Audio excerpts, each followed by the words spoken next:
PR পদ্ধতিতে নির্বাচন সহ ৫ দফা দাবিতে কুষ্টিয়ায় জামায়াতে ইসলামীর এই বিক্ষোভ মিছিল।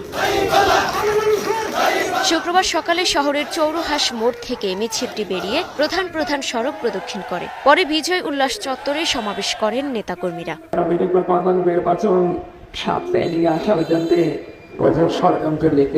জুমার নামাজের পর নারায়ণগঞ্জ শহরের মিশনপাড়া এলাকা থেকে বিক্ষোভ মিছিল বের করেন জামায়াতের নেতাকর্মীরা। পরে একই জায়গায় সমাবেশ করেন তারা, তুলে ধরেন ৫ দফা দাবির কথা। বাংলাদেশের মানুষ ইসলামকে বিজয় করলে এদেশের মানুষ সুখে শান্তিতে জীবনযাপন করতে পারবে।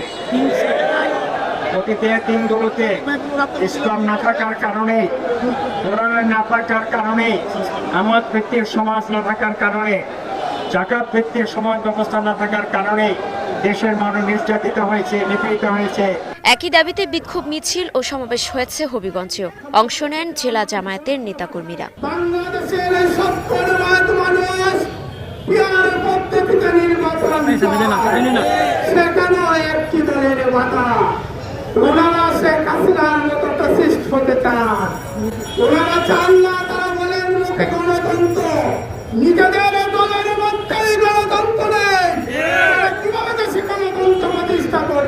ঝিনাইদহ শহরের পুরাতন ডিসি কোর্ট চত্বর থেকে বের করা হয় বিক্ষোভ মিছিল।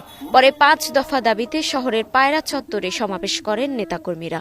জুলাই সনদের ভিত্তিতে ফেব্রুয়ারির ভিতরে নির্বাচন দিতে হবে। উচ্চ কক্ষ নিম্ন কক্ষ উভয় কক্ষেই পিআর পদ্ধতি চালু করতে হবে। এছাড়া নীলফামারী সহ দেশের বিভিন্ন স্থানেও কেন্দ্রীয় কর্মসূচি পালন করেছেন দলের নেতাকর্মীরা।